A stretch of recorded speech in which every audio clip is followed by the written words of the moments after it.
be honest with you, like I said, before I was a Muslim, I used to think a lot. You understand? And to the degree, like I said, it used to make me get depressed because my mind used to go into overload. I used to start thinking about everything because I've been through a lot. Now, when I started looking into religion, I started looking at society and looking at everything that I see, and I say to myself, everything has a purpose. Everything. No matter what you look at, it's got a purpose. This microphone, this monitor, mobile phone, the bathroom, the camera, my jacket, my shirt, my trainers, everything has got a purpose. Then how all of a sudden, me as an individual, I don't have no purpose? I start asking myself, you know what?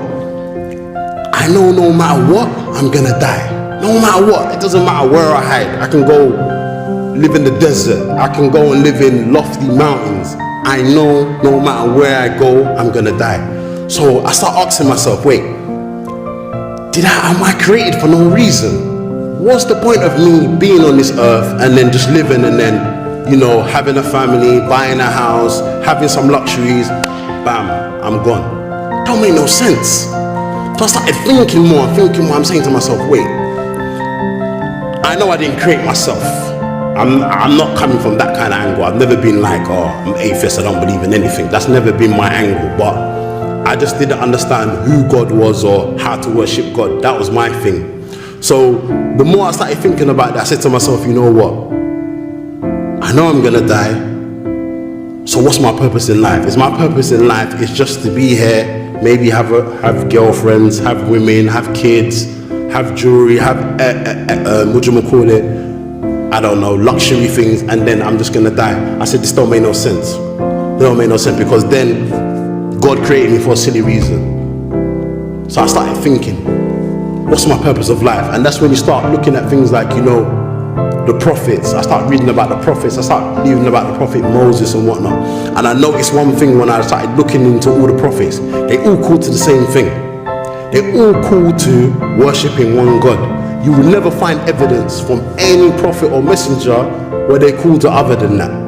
And if you look at the religion of Islam, what does it emphasize on? It emphasizes on Tawheed, worshipping one God, directing your worship to one God, not associating partners with God. And one of the things when I looked into Islam, I asked the people who were Muslim, I was saying, wait, but you don't worship Muhammad though? Like, you do everything he does, like, what's all that about? Do you understand? And when they started breaking it down to me, they said, listen, we don't worship Muhammad, we don't pray to Muhammad. Do you understand? But we follow his example. And they started breaking it down and showing me about other prophets and other messengers. And it makes sense to me, because look, if God put an angel on the earth, it would be hard for us to follow the angel. Why? Because the angel is superior. It's not like us. So God's sending people amongst us who are like us to follow his example. It's easier for us to follow. It's easier for us to famine. It's easier for us to get down with, because it makes sense. If you've got a superhuman being, you look at this human being, you'll be like, I can't, this is too much. Do you understand? This is above my head. But if you look at the examples of the prophets and messengers, they married like us. Do you understand? They worked like us. They lived like us, and they died like us. Do you understand? It's all the same, and it made sense to me. So the more I started looking into this, and the more I started looking into Islam, I said, you know what? This is the only religion I can see what has no contradictions. I asked so many people, show me contradiction in the Quran.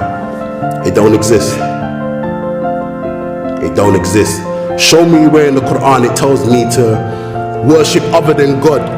It don't exist.